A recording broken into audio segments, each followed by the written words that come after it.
A'udzubillahi minasyaitonirrajim. Bismillahirrahmanirrahim. Robbi a'udzubika min hamazati sayatin wa a'udzubika robbi ayahdurun. Robbi shrahli sadri wa yassirli amri wahlul 'uqdatam min lisani yafqahu qawli. Assalamualaikum warahmatullahi wabarakatuh. Salam sejahtera untuk kita semua. Rahayu, namaste, Om Swastiastu, Namo Buddhaya. Salam kebajikan dan sehat untuk kita semua. Kembali lagi belajar bersama saya Abu Marlo. Kita sama-sama membuka pikiran, membuka hati, yang mudah-mudahan dengan pembelajaran-pembelajaran ini menambah wawasan kita minimal, di mana wawasan itu tidak hanya berhenti menjadi pengetahuan, tetapi mari kita transfer dari pengetahuan menuju kepada rasa, di mana rasa ini yang mendorong kita untuk memiliki akhlak yang lebih baik.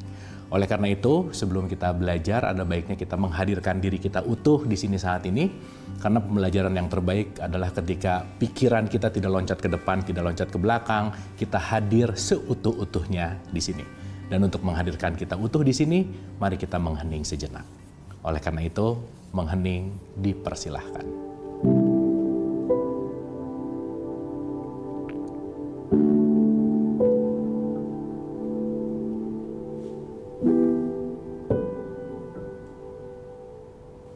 Selesai, terima kasih. Mudah-mudahan kita sudah hadir utuh di sini saat ini dan siap untuk sama-sama belajar. Oke, teman-teman. Kita akan mulai dari halaman 50. Di paragraf yang kedua. Jadi kemarin kita udah bicara tentang mekanisme pasrah gitu ya. Pasrah itu bukan nggak ngapa-ngapain, tetapi justru adalah pasrah. Kita mengurangi energi pada sebuah perasaan. Jadi kalau misalnya TV ini dialirkan listrik, ya. Terus misalnya kita nggak suka tayangan TV-nya, ya TV-nya jangan dianjurin dong, sayang.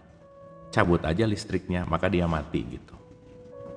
Nah, sama halnya dengan perasaan. Kalau perasaannya nggak enak, perasaannya jangan dihancurkan gitu. Dicabut listriknya. Nah, ketika kita mencabut listriknya, berarti kita mengurangi volumenya. Nah, makanya kemarin kita udah bahas bahwa kalau ada perasaan nggak enak datang, ingat itu tamu, jangan ditolak, jangan dikhotbahi. Jangan jangan di-deny gitu ya. Deny itu disangkal, diiyahin aja. Karena itu kan poin dan bagian dari tamu keseharian kita kan gitu. Nah jadi kemarin kita udah bahas tentang si perasaan gitu ya. Oke, sekarang kita lanjut.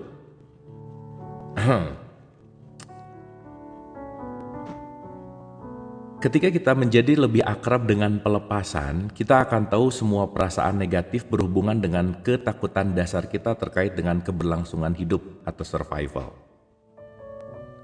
Dan bahwa semua perasaan hanyalah program keberlangsungan hidup yang menurut pikiran diperlukan. Makanya kalau ada perasaan, sebisa mungkin diterima dulu, diam dulu, jangan dinaikin ke pikiran, karena pikiran nanti akan nyari alasan untuk gimana nih, nah itu nanti makin chaos gitu ya. Nah, teknik pelepasan membatalkan program-program tersebut secara progresif. Melalui proses pelepasan, motif dibalik perasaan menjadi semakin jelas. Pasrah berarti tidak memiliki emosi yang kuat tentang sesuatu. Jadi emosi itu getarannya, emotion, energy in motion. Nanti kita lebih dalam, lebih ngerti. Tak masalah jika terjadi dan tak masalah jika tidak terjadi. Nah ini asik nih. Ya udah kejadian oke, enggak juga ya udah. Kenapa? Karena realitasnya begitu gitu. Ingat ya, masalah itu datang karena kita menolak realitas kan. Kenapa seseorang menderita dalam sakit? Karena dia pengen sembuh gitu. Ya, karena dia pengennya nggak sakit gitu. Padahal sakit dan sembuh yin yang nggak bisa ditolak. Jadi kalau kita tahu hukum yin yang relativitas dan semuanya adalah berpasangan, ya kita penting menerima seutuhnya gitu. Ya, konteks seutuhnya ini bahwa hitamnya saya terima, putihnya saya terima, sehatnya saya terima, sakitnya saya terima gitu. Sip ya, jadi the power of acceptance itu penting. Karena mau nggak mau ya realitasnya seperti itu. Oke, kita bisa menikmati sesuatu, tetapi kita tidak membutuhkannya demi kebahagiaan kita. Jadi di situ nggak ada dagangnya gitu ya. Nggak ada dagang tuh dalam artian nggak banyak konsep dan nggak banyak kriteria gitu. Ketergantungan kita pada apapun atau siapapun di luar diri pun mengalami penurunan besar-besaran. Yang kemarin kita cerita ya teman-teman. Begitu kita mengambil remote control kebahagiaan di orang lain, yang akan menentukan bahagia atau tidak adalah diriku. Jadi penting ngambil remote control happiness kita di orang lain. Karena kenapa? Kalau remote control itu ada di orang lain, aku bahagia kalau kamu gitu. Kalau kamu nggak gitu, aku nggak bahagia. Nah gitu. Oke ya. Jadi sekali lagi itu semua adalah pilihan. Ketergantungan kita pada apapun atau siapapun di luar diri pun mengalami penurunan besar-besaran. Nah, prinsip-prinsip ini sesuai dengan ajaran dasar Buddha untuk menghindari kemelekatan pada fenomena duniawi. Nah inilah yang disebut melepaskan kemelekatan. Serta ajaran dasar Yesus atau Isa Al-Masih untuk berada di dunia tetapi bukan dari dunia. Kita berada di dunia tapi bukan dari dunia. Artinya apa? Kita di sini gak pernah punya hak milik, gak pernah bisa memiliki, maka gak mungkin kita merasa kehilangan. Karena gak ada yang kita miliki kecuali kita merasa kita memiliki. Sip ya teman-teman ya. Terkadang kita memasrahkan sebuah perasaan, namun perasaan itu kembali lagi dan bekerja sebagaimana biasa. Ini karena masih banyak yang harus kita pasrahkan.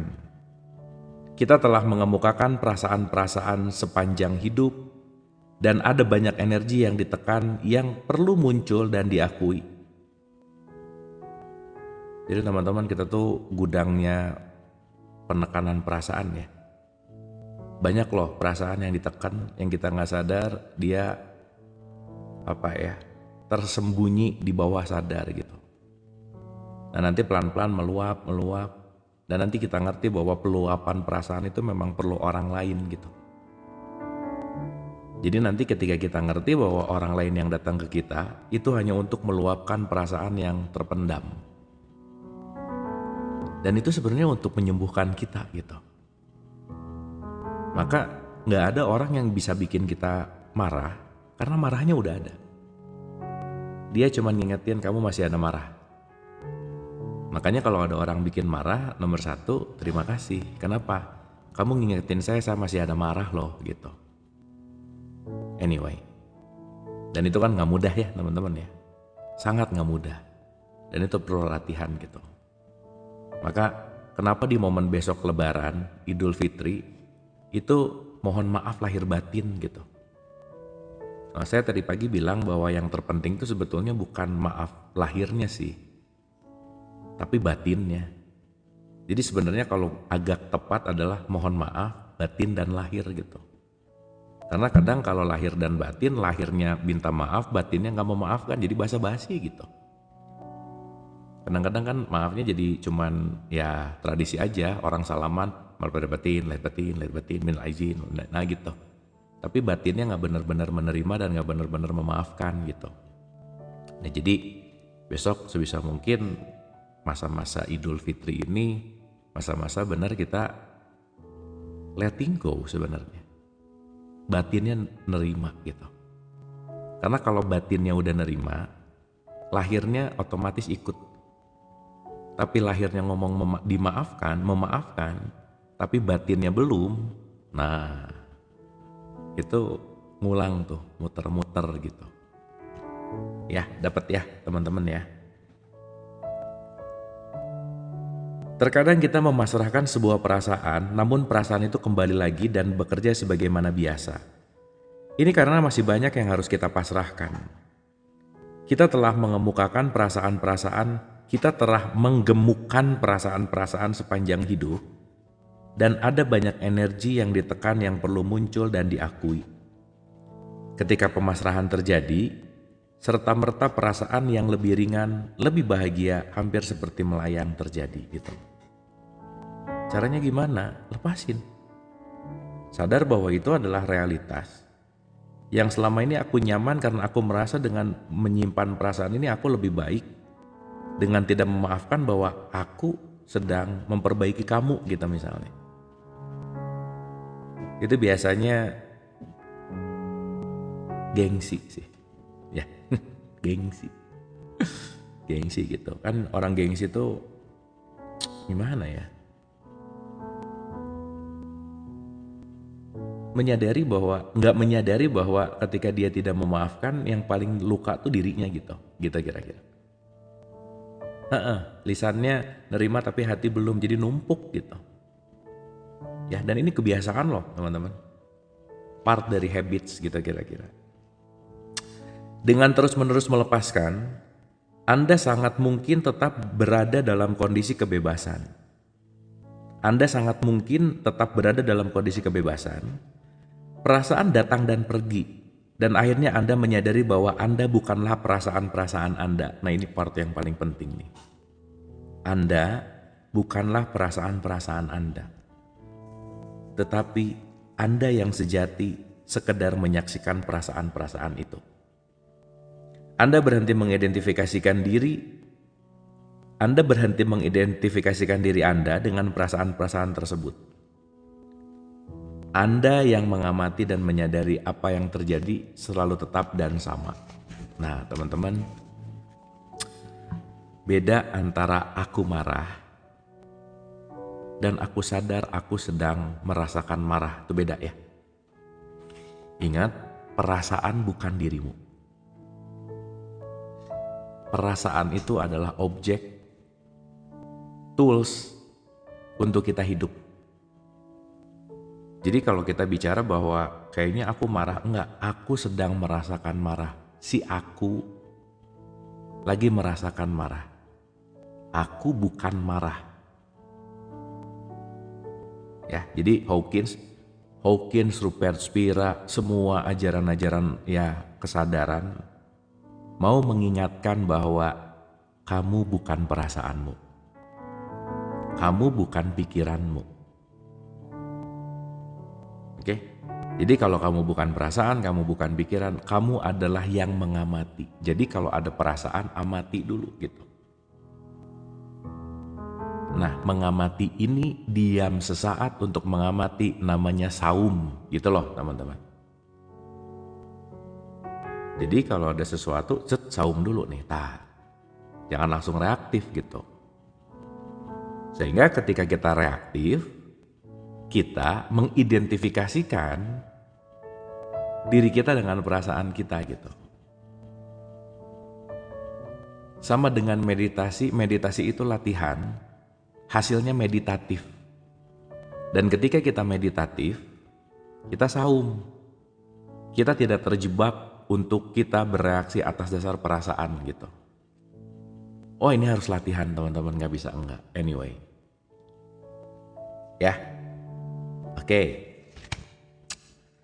Anda dalam tanda petik yang sejati, yang mengamati dan menyadari apa yang terjadi selalu tetap ada, tetap dan sama. Ketika Anda menjadi semakin sadar terhadap penyaksi yang tidak berubah di dalam diri, Anda mulai mengidentifikasikan diri dengan level kesadaran itu. Secara progresif, Anda akan lebih menjadi penyaksi ketimbang orang yang mengalami fenomena. Udah saya nyaksiin aja cemburu saya. Saya nyaksiin aja marah saya. Saya nyaksiin aja sesuatu hal yang ini lagi lewat gitu kira-kira. Nah, maka di sini ada kalimat bahwa ketika Anda menjadi semakin sadar terhadap penyaksi yang tak berubah di dalam diri, Anda mulai mengidentifikasikan diri dengan level kesadaran itu. Secara progresif, Anda akan lebih menjadi penyaksi ketimbang orang yang mengalami fenomena. Nah, berarti gak kejebak sama fenomena gitu. Gak kejebak sama sesuatu yang ilusif gitu kira-kira. Gitu ya. Nah, benar, sangat terasa real karena kita dalam tanda petik selalu terjebak dengan identifikasi gitu. Aku adalah marah. Tapi lupa bahwa aku merasakan marah. Nah, itu dua hal yang berbeda gitu. Ya, gitu ya, kira-kira ya. Nah, si aku ini siapa? Akulah sang penyaksi dan itulah yang sejati gitu. Yang dari lahir sampai sekarang gak pernah berubah. Itulah yang disebut sang fitrah. Nah, penamaannya nanti terserah mau menamakan apa gitu. Tapi intinya adalah kalau kamu mengenal dirimu yang sejati itu, kamu sadar bahwa kamu bukan perasaan, kamu sadar bahwa kamu bukan pikiran gitu. Perasaan dan pikiran hanyalah alat dan itu terjadi dinamis. Ya. Clear ya? Ini asik lah nanti kalau di wilayah prakteknya seru gitu. Secara progresif Anda akan lebih menjadi penyaksi ketimbang orang yang mengalami fenomena. Anda akan semakin dekat dengan diri sejati dan mulai melihat bahwa Anda telah tertipu oleh perasaan-perasaan Anda selama ini. Ketipu gitu. Gitu ya, ketipu tuh. Dalam tanda petik. Dulu Anda berpikir bahwa Anda adalah korban perasaan-perasaan Anda. Jadi korban perasaan tuh. Sekarang Anda melihat bahwa pikiran itu salah. Perasaan-perasaan itu semata-mata ciptaan ego, kolektor program yang secara keliru diyakini pikiran dibutuhkan untuk bertahan hidup gitu. Nah, itu kalimat belajar kosong itu sangat susah itu udah jadi mindset gitu. Ini buku Letting Go, bukunya Hawkins teman-teman, yang udah kita kaji lebih dari seminggu ini ya. Ini pertemuan ke-5 apa ke-6 apa ke-7 saya lupa. Kita udah sampai halaman 50 gitu. Dan kita lagi bicara tentang mekanisme pelepasan perasaan gitu. Hasil dari pelepasan terasa cepat dan halus. Hampir tak terasa, tetapi efeknya sangatlah kuat. Seringkali kita telah melepaskan tetapi berpikir bahwa kita belum melakukannya. Efek-efek tersebut menjadi teman kita yang membuat sadar terhadap perubahan. Satu pertimbangan bagi fenomena ini adalah ketika sesuatu dipasrahkan sepenuhnya, ia lenyap dari kesadaran. Sekarang, karena kita tidak pernah memikirkannya, kita tidak menyadari bahwa sesuatu itu sudah hilang. Ini merupakan fenomena umum di antara orang-orang yang bertumbuh dalam kesadaran. Kita tidak menyadari semua batu bara yang telah kita keruk. Kita selalu melihat sekop yang kita pegang saat ini. Kita tidak menyadari berapa banyak gundukan yang tercipta.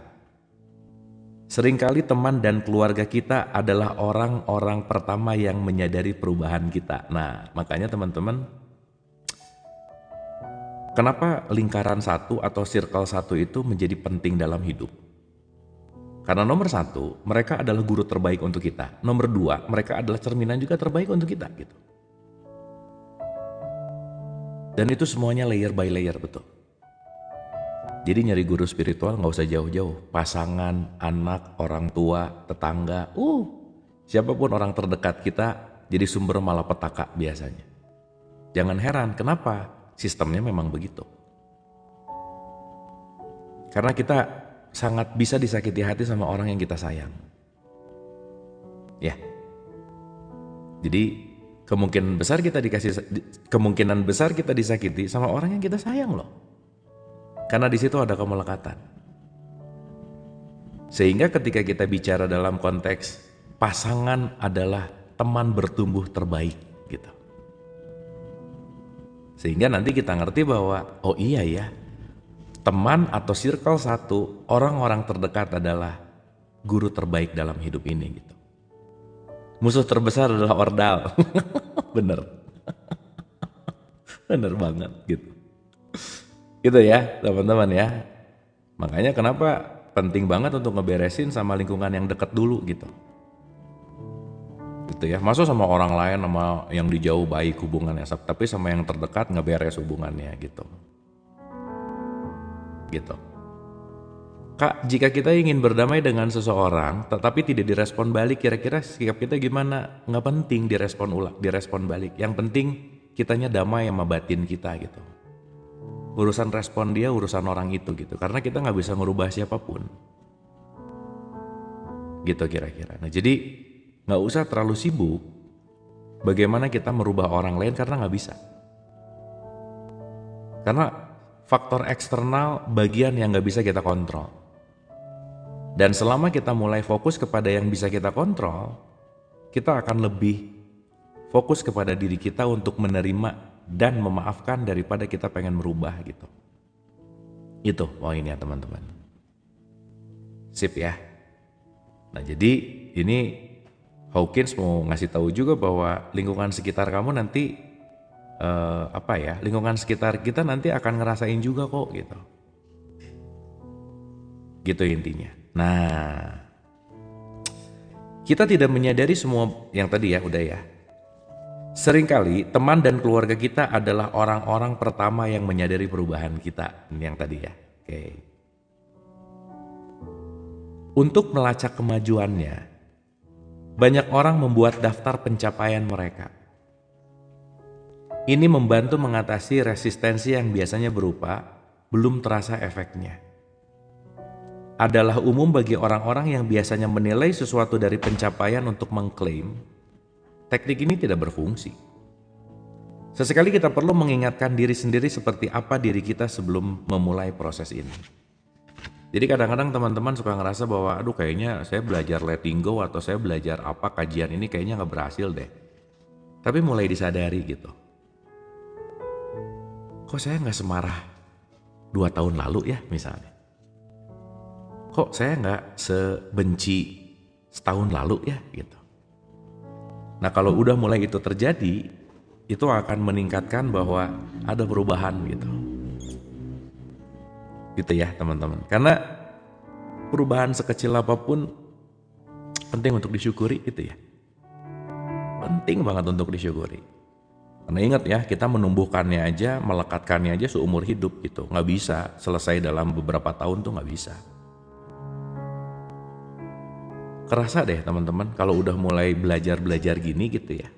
Lebih banyak relate dengan diri, lebih banyak nggak mau ngomongin orang, lebih banyak nggak sibuk mikirin urusan orang, lebih fokus kepada kesadaran. Disadari atau enggak, kita ada hal yang ngerasa beda loh. Bener nggak teman-teman? Tuh bener, iya kan? Jadi pelan-pelan gitu.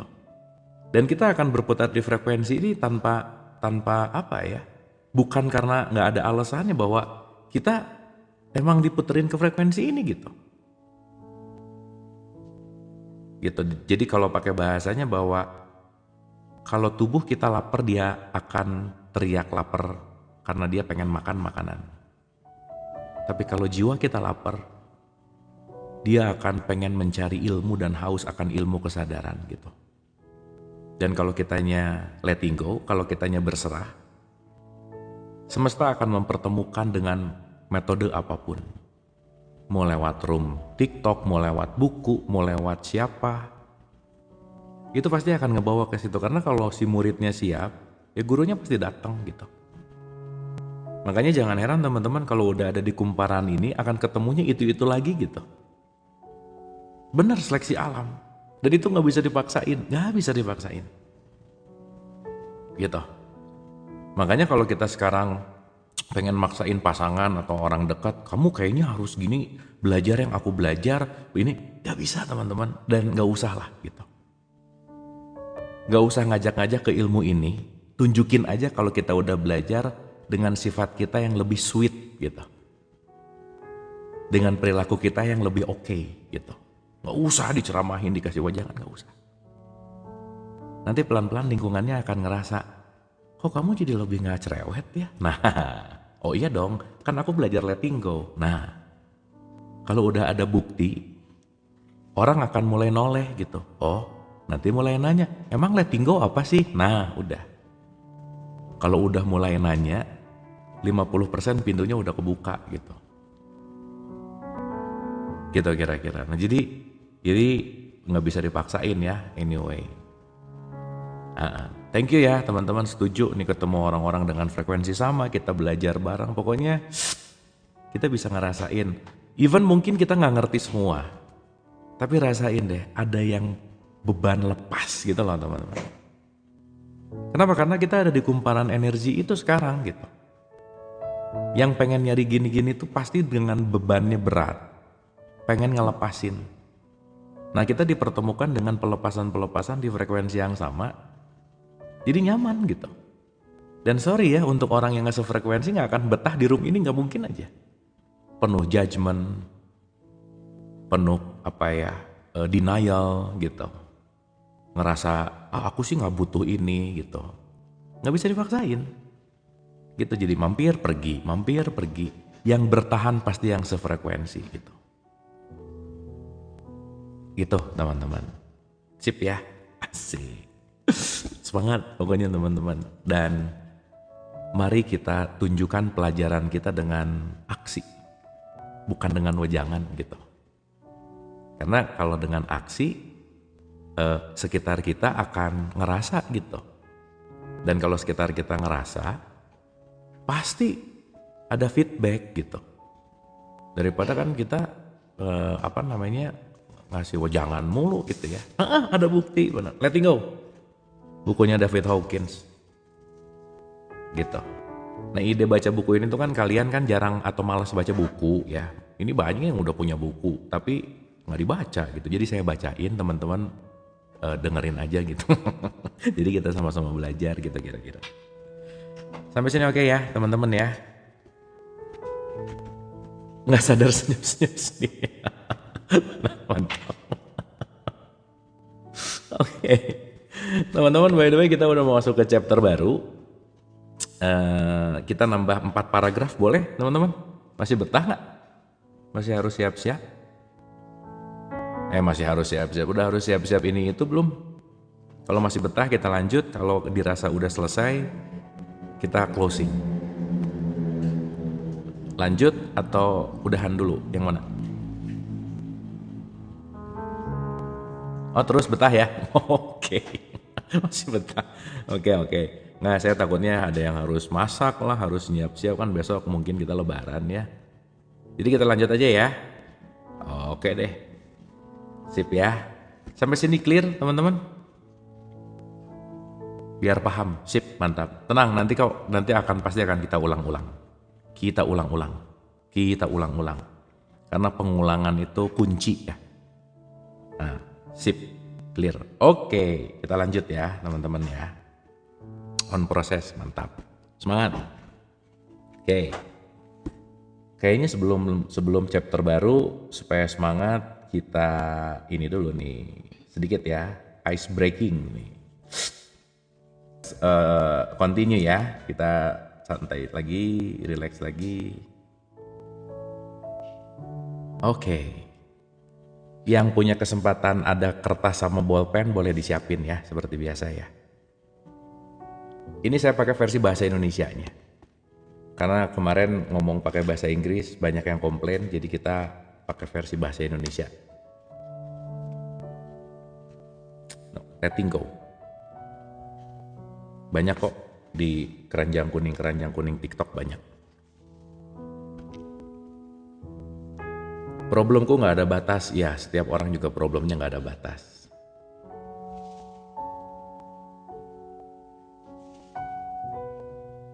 Oke, kita lanjut ya. Nggak kerasa kita udah di 52 di chapter berikutnya. Judul chapternya adalah perlawanan terhadap proses pelepasan. Nih berantemnya di sini nih. Bagaimana kita melihat ini sebagai sebuah konflik gitu.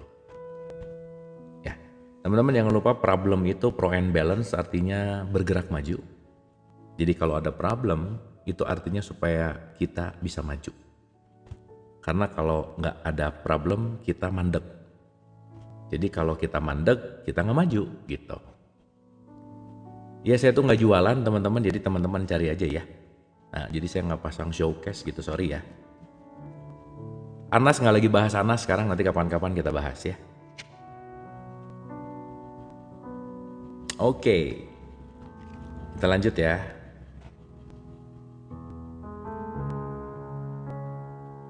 Pelepasan perasaan-perasaan negatif adalah proses melucuti ego.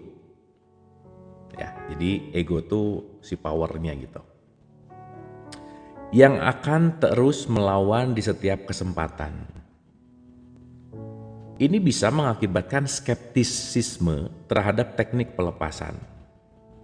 Lupa untuk bersikap pasrah, kembali melakukan pelarian diri secara tiba-tiba atau meluapkan perasaan-perasaan dengan mengekspresikannya. Ingat, kalau ada perasaan, bisa kabur dari perasaan, pura-pura nggak ingat. Atau bisa ekspresi dengan menghancurkan atau destruktif. Hati-hati. Daripada destruktif dan kabur, mending diam dulu, energinya diturunin. Tapi kan ada kalanya berulang dan berputar dan kembali ke kebiasaan lama kan. Makanya penting disadari gitu. Ya. Solusinya hanya satu. Terus melepaskan perasaan yang Anda miliki terhadap seluruh proses pelepasan yang Anda jalani. Biarkan perlawanan muncul dan jangan melawannya. Begitu perlawanan, gak usah dilawan. Oke. Teman-teman gak harus langsung jadi orang sabarnya 0. Dalam artian bisa diterima. Enggak loh ya. Dan gak usah bawa kenapa aku tuh udah belajar bertahun-tahun tapi masih gini. Udah. Karena ini semua prosesnya adalah belajar. Ya, prosesnya adalah belajar. Jadi sabar itu, kalau pernah dengar kata sabar, sabar adalah proses pengendalian diri. Gitu. Proses pengendalian diri. Ya, ingat ya, benar seumur hidup. Jadi sampai kapan aku bisa, sampai kapan aku sabar, sampai bisa. Jadi timelinenya diri gitu. Ya, makanya belajar untuk hadir utuh di sini saat ini gitu. Oke. Anda bebas, Anda tidak harus melakukan pelepasan. Tidak ada yang memaksa Anda. Lihatlah ketakutan di balik perlawanan yang Anda lakukan, apa yang Anda takutkan terkait proses ini. Apakah Anda bersedia melepaskan ketakutan itu? Terus lepaskan setiap ketakutan saat ia muncul. Dan perlawanan akan surut dengan sendirinya. Jangan lupa bahwa kita tengah melepaskan semua program yang telah membuat kita menjadi budak dan korban untuk waktu yang lama. Teman-teman, ingat ya, kita diperbudak sama perasaan kita udah lama. Dan kita sekarang lagi kembali mengambil power perbudakan itu supaya kita jadi tuannya, jadi masternya gitu. Kalau kita diperbudak 30 tahun, ya belajarnya nggak mungkin setahun 2 tahun dong. Jadi kalau udah mulai belajar kesadaran, baru 6 bulan, aduh nggak berhasil, ya wajar. Karena kita tanpa sadar memperbudak diri kita udah lama gitu. Bukan udah lama kan, udah lumutan. Mantap. Nah itu kalau udah mulai disadari udah lumutan, udah oke tuh. Ya. Kenapa baru sekarang ketemu kajian seperti Kang Abu? Karena baru sekarang siapnya. Karena baru sekarang frekuensinya nyambung. Waktunya tepat. Gitu. Karena kemarin-kemarin belum ada di sini gitu. Kemarin-kemarin belum siap gitu kira-kira. Oke ya. Karena semua ilmu akan datang tepat waktu by the way. Pas aja. Sudah siap untuk terima, iya. Mungkin kemarin masih ngeyel. Kemarin masih denial. Kemarin masih ngerasa aku yang benar, dia yang salah. Nah sekarang udah mulai, kayaknya bukan dia yang salah deh, akunya harus berubah. Nah baru tuh nyangkut ke sini gitu. Ya, gitu teman-teman. Jadi, yuk, let's enjoy, gitu. Enjoy the process gitu. Karena nanti pada akhirnya kita nggak punya pilihan lain selain hanya menikmati proses gitu. Seperti jodoh ya Kang, kalau ada waktunya pasti datang. Tapi ada ikhtiar juga, jangan lupa ya. Jangan lupa. Gitu. Tetap ada ikhtiarnya di situ. Oke ya.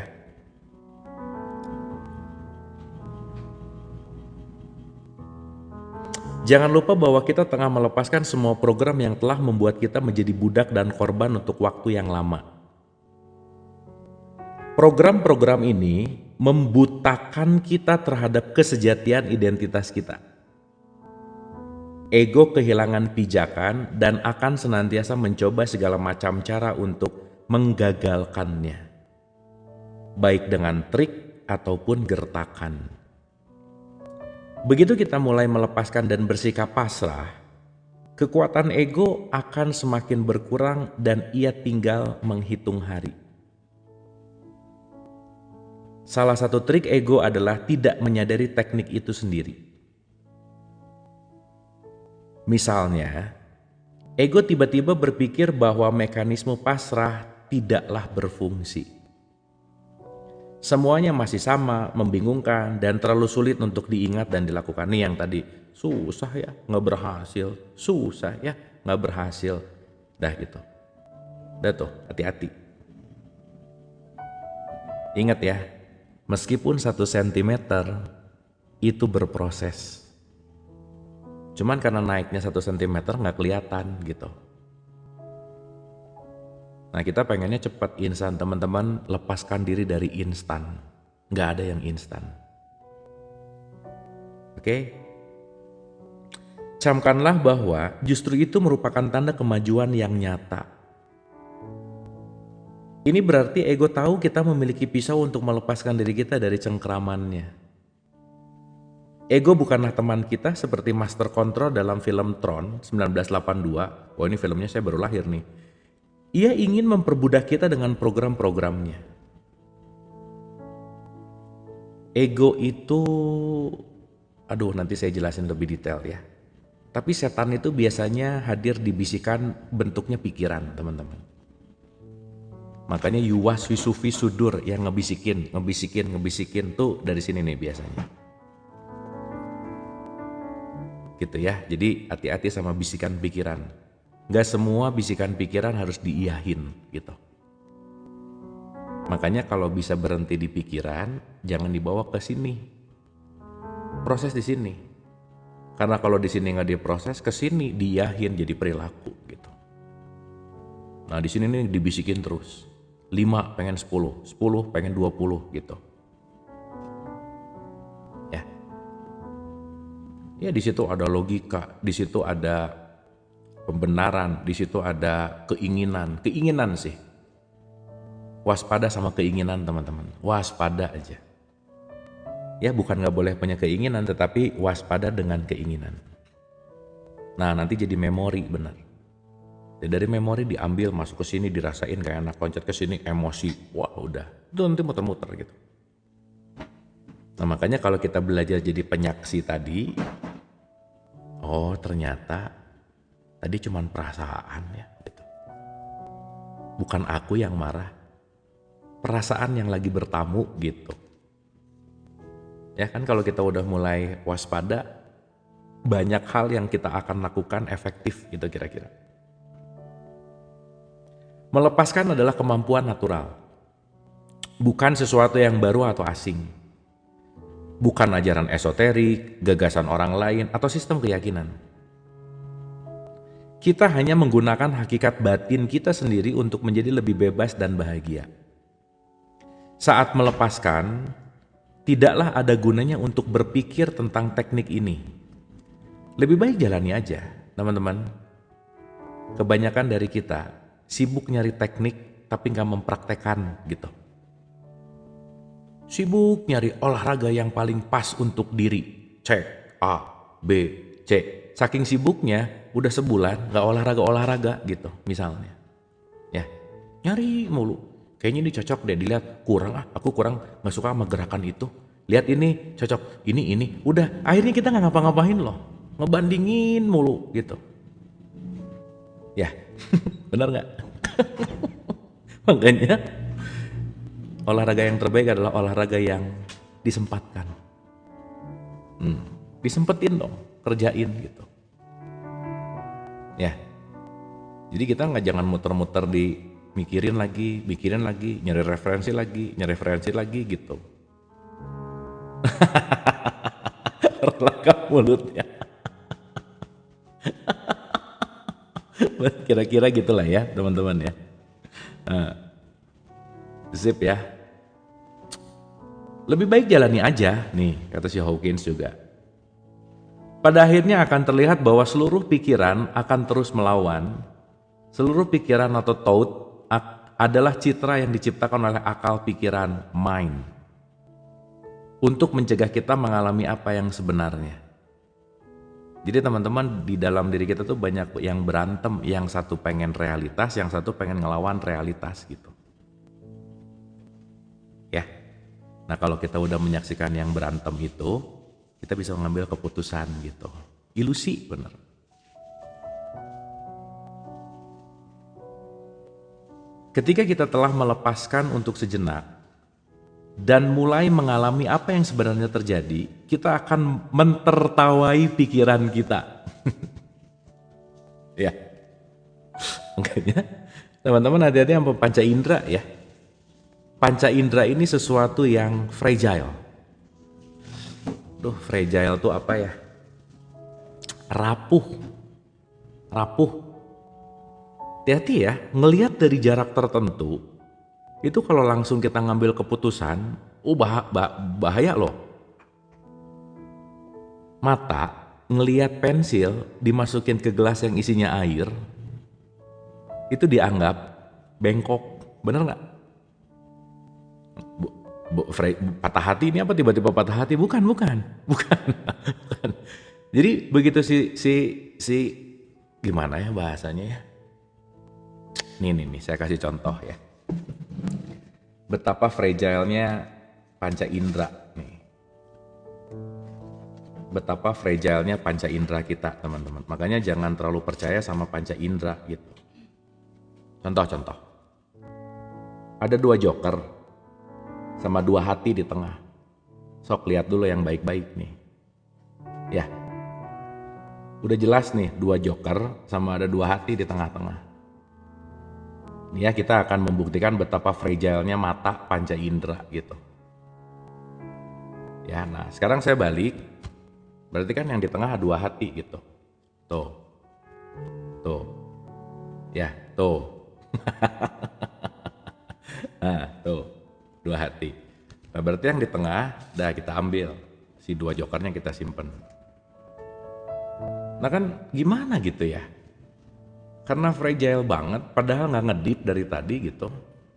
Sebenarnya kan, ya kita hanya ketipu sama ilusi aja sih. Nggak ada 2 hati sih sebenarnya gitu.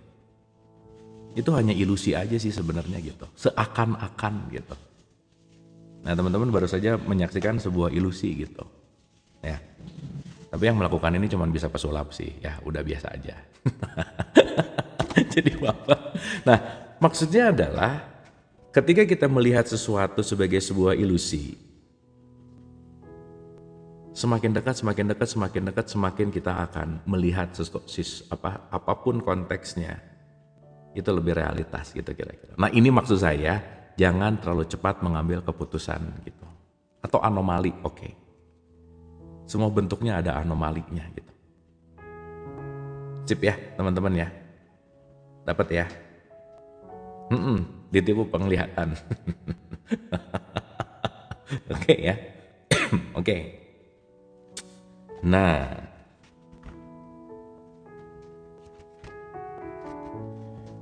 ketika kita telah melepaskan untuk sejenak dan mulai mengalami apa yang sebenarnya terjadi, kita akan mentertawai pikiran kita. Nanti at the end, kita akan ketawa-ketawa, ya ampun, dulu bego banget sih gua, gitu.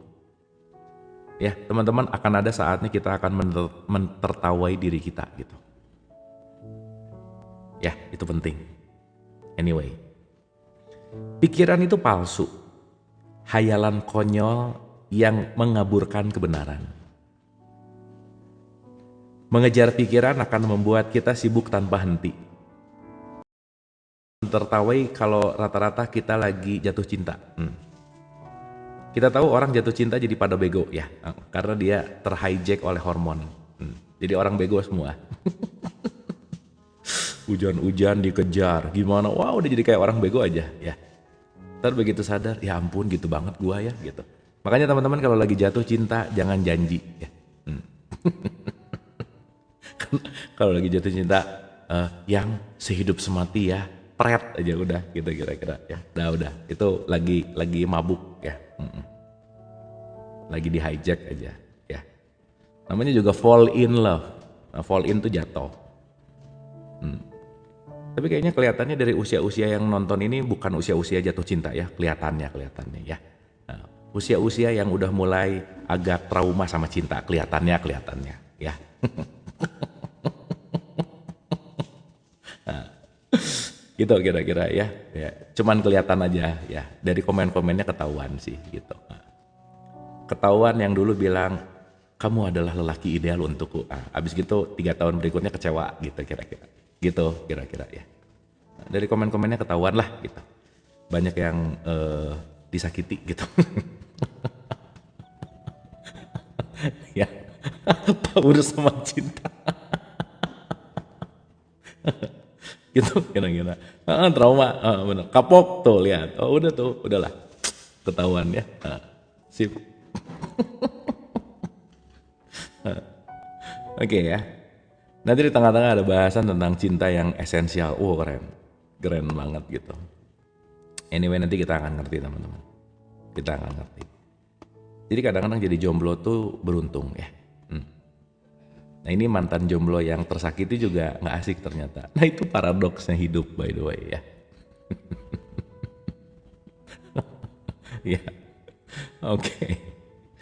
oke ya. Pikiran itu palsu, hayalan konyol yang mengaburkan kebenaran. Mengejar pikiran akan membuat kita sibuk tanpa henti. Suatu hari kita akan tahu bahwa kita berada tepat di tempat kita memulai. Pikiran seperti ikan emas di dalam akuarium. Diri sejati seperti air. Nih keren nih.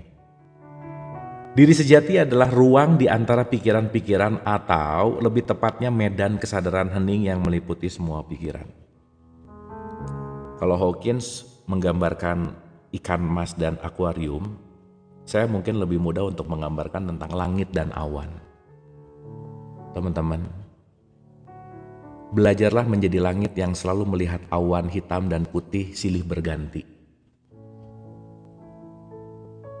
Kita tuh langitnya. Ada awan hitam, terima.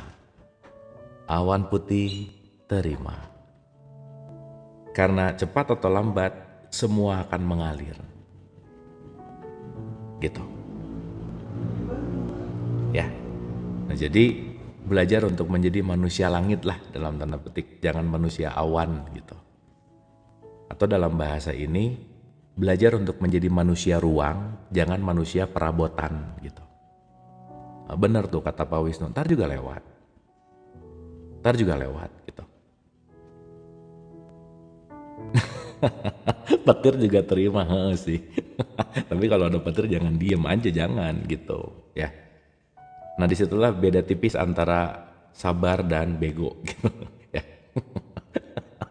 Tipis gitu. Nah makanya supaya kelihatan kelihatan aku sabar atau aku bego, penting untuk ngerti gitu. Bener Betty, beda tipis gitu. Ya, kira-kira kurang lebih begitu. Duh teman-teman, kalau kita udah ngerti mana diri sejati, mana ilusi itu lumayan enak sih. Lumayan enak gitu. Kenapa? Karena kita mulai nyadar, oh iya ya, gitu. Ya, jadi mudah-mudahan teman-teman udah terbiasa dengan analogi-analogi yang dibawa langsung kepada pengalaman gitu, by the way. Oke? Kita memiliki pengalaman terserap sepenuhnya ke dalam apa yang kita lakukan ketika hampir tidak memperhatikan waktu yang berlalu. Pikiran menjadi sangat tenang dan kita hanya melakukan apa yang kita lakukan tanpa perlawanan atau upaya. Kita merasa bahagia, mungkin bersenandung pada diri sendiri. Kita eksis tanpa stres. Kita merasa sangat santai meskipun sibuk. Kita tiba-tiba menyadari bahwa kita tak pernah membutuhkan semua pikiran itu. Pikiran seperti umpan bagi seekor ikan. Jika kita menggigitnya, kita terpancing. Yang terbaik adalah tidak menggigit umpan pikiran. Kita tidak membutuhkannya. di dalam diri kita, tetapi tidak kita sadari adalah kebenaran bahwa aku telah mengetahui segala sesuatu yang perlu ku ketahui. Ini terjadi secara otomatis. Nah, buku ini mau ngajak bahwa hati-hati terhadap pikiran gitu. Sip ya. Jadi bukan berarti orang yang kelihatan sibuk dia stres, belum tentu loh. Karena dia melakukannya tidak mengapa-ngapa. Dia enjoy. Dan kita jangan pernah menyangka orang yang kelihatannya kalem dari luar, orangnya kalem banget, dia diam. Di dalamnya berantem banget, bisa jadi loh teman-teman. Ya, jadi ini berkaitan dengan bagaimana kita terbiasa dengan pikiran dan diri kita gitu. Ya, kamu kok orangnya kalem banget, belum tentu loh. Ada yang sibuk gini-gini, misal kelihatannya sibuk, tapi dia fokus gitu. Jadi konteksnya tidak kelihatan dalam faktor eksternal gitu. Gitu kira-kira. Sip ya. Jadi semua tergantung bagaimana kita memanage gitu. Bagaimana kita melakukan kontrol gitu. Nah, pelan tapi party. Bukan pasti ya, party gitu. Tapi relax aja, santai gitu. Anyway, fokus, balik lagi, fokus gitu. Benar, ada loh kelihatan kamu sibuk banget. Enggak, biasa aja gitu. Dan saya enjoy melakukannya gitu. Gitu kira-kira. Secara paradoks, perlawanan terhadap sikap pasrah terjadi karena efektivitas teknik ini. Yang terjadi adalah kita terus melakukan pelepasan ketika hidup tidak berjalan dengan baik dan kita diliputi oleh emosi-emosi yang tidak menyenangkan. Ketika kita akhirnya berpasrah dan semuanya baik-baik saja, maka kita berhenti melepaskan. Ini sebuah kesalahan karena sebaik apapun yang kita rasakan, pasti ada yang lebih baik dari itu. Nagih nih ya. Capailah kondisi yang lebih tinggi melalui momentum pelepasan. Teruslah melepaskan dan bersikap pasrah karena apa yang Anda alami akan terus menjadi lebih baik. Pelepasan akan terjadi dan terasa manfaatnya pada suatu momentum tertentu. Tidaklah sulit mempertahankannya setelah Anda memulainya. Semakin tinggi kita merasakan, semakin mudah kita melepaskan. Itu saat yang tepat untuk menyelam ke dalam diri dan melepaskan banyak hal. Tumpukan sampah yang ditekan dan ditahan. Ini ingat ya. Ini ingat nih. Selalu ada perasaan untuk dilepaskan dan dipasrahkan. Selalu ada. Karena kita gudang memori yang lebih banyak sampahnya daripada mutiaranya gitu. Gitu ya, itu penting banget tuh. Dan kita sejak lahir diinstal banyak sampah. Maka banyak orang yang akan lebih tidak mengerti kita daripada mengerti kita gitu. Anyway, selalu ada perasaan untuk dilepaskan dan dipasrahkan. Ketika kita merasa baik, emosi-emosi pun menjadi lebih halus. Asik. Terkadang Anda merasa terjebak dengan perasaan tertentu. Cukup bagi Anda untuk memasrahkan perasaan terjebak itu. Biarkan saja perasaan itu muncul, jangan menolaknya. Jika ia tidak sirna, lihat apakah Anda bisa melepaskan perasaan itu sedikit demi sedikit. Sedikit demi sedikit. Proses. Diulang-ulang. Repetisi. Berproses lagi. Penghalang lain yang bisa terjadi adalah rasa takut bahwa jika melepaskan hasrat pada sesuatu, kita tidak akan mendapatkannya lagi. Aduh, kalau udah ini nggak dapat lagi nanti. Nah, itu tuh. Ini keren sih. Bener. Seringkali bermanfaat untuk mencermati beberapa keyakinan yang umum dipegang dan melepaskan semua sejak awal. Seperti satu nih. Kita hanya layak menerima sesuatu melalui kerja keras, perjuangan, pengorbanan, dan upaya yang gigih. Nah, tuh. Kalau mikirnya hidup adalah perjuangan yang keras. Udah tuh, seumur hidup keras mulu hidupnya. Padahal beda antara bekerja keras dan bekerja cerdas misalnya. Anyway, penderitaan bermanfaat dan baik bagi kita. Bener sih, di satu sisi paradoks bahwa penderitaan memanggil kita pulang, tapi nggak harus menderita terus untuk mendapatkan sesuatu gitu misalnya. Oke, kita tidak bisa memperoleh apapun dengan gratis, misalnya. Ya oksigen juga gratis ya. Tapi paradoks ya teman-teman, ingat ya, ini paradoks. Hal yang sangat sederhana tidak banyak berguna. Udah jelas-jelas ada hal yang sederhana, pengennya yang ribet. Karena dianggap yang ribet itu lebih baik misal. Gitu. Melepaskan hambatan-hambatan psikologis seperti 4 keyakinan di atas.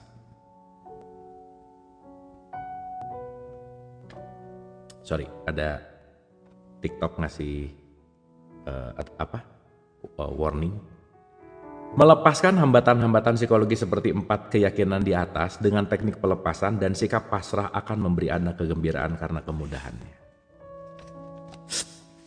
Teman-teman, bab 2 beres. Tepuk tangan dulu. Kita akan masuk bab 3 coming soon. Kita akan bicara anatomi emosi. Ini seru banget nih. Ini seru banget. Kita recap teman-teman. Kita recap. Jadi, kita ngerti, kita mendapatkan keyakinan. Ingat, keyakinanmu bukan realitas. Ya, bahwa apa yang kita yakini itu belum tentu realitas, maka hati-hati sama keyakinan. Sebisa mungkin update keyakinan kita. Ya, karena kalau kita nggak mau mengupdate keyakinan kita akan menjadi diri yang lama. Dan ketika kita menjadi diri yang lama, kita nggak akan maju, kita nggak akan move on, dan kita akan sulit untuk berkembang. Maka teman-teman, lepaskanlah diri lamamu untuk menjadi diri yang baru. Itulah bahasa terlahir baru. Itulah kembali ke fitrah sebetulnya.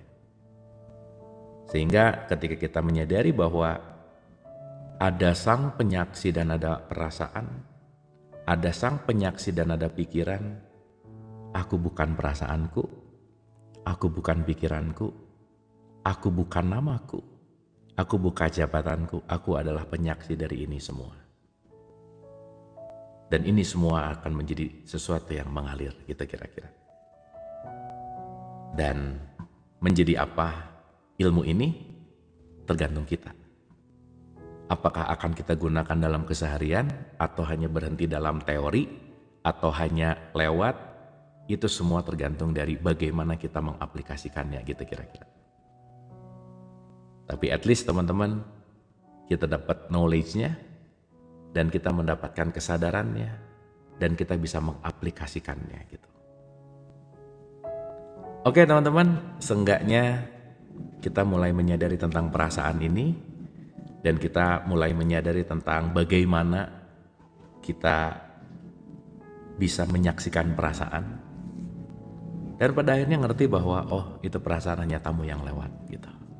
Dan kita punya regulasi dan kekuatan untuk bagaimana kita mengambil keputusan dengan sadar anyway. Oke teman-teman, semoga bermanfaat. Semoga ada sesuatu yang bisa diambil. Dan yang paling penting, apapun yang kita dapetin dalam konteks wadah kita tuh masing-masing beda gitu. Jadi pasti nerimanya beda-beda, tapi nikmati apa yang diterima dari ilmu ini dan dalam tanda petik aplikasikan. Karena kalau tidak teraplikasi, ya gimana kita akan berubah gitulah kira-kira. Oke ya teman-teman, terima kasih banyak. Semoga bermanfaat. Mohon maaf batin dan lahir sekali lagi. Kita ketemu lagi nanti habis lebaran lah ya. Kita lanjut bab 3. Bab 2 beres nih, kita langsung ke bab 3, nanti kita menganalisa. Pokoknya jangan lelah untuk belajar lah teman-teman. Intinya jangan lelah untuk belajar, jangan lelah untuk aplikasi. Karena ya hidup ini hanya pengulangan itu semua gitu. Sip ya teman-teman ya. Sehat-sehat. Tadi bukunya buku Letting Go. Letting Go itu bukunya David Hawkins dan kita akan terus setia untuk ngeberesin buku ini gitu ya, pelan-pelan. Sip ya, teman-teman. Terima kasih, semoga bermanfaat. Wabillahi taufiq wal hidayah. Assalamualaikum warahmatullahi wabarakatuh.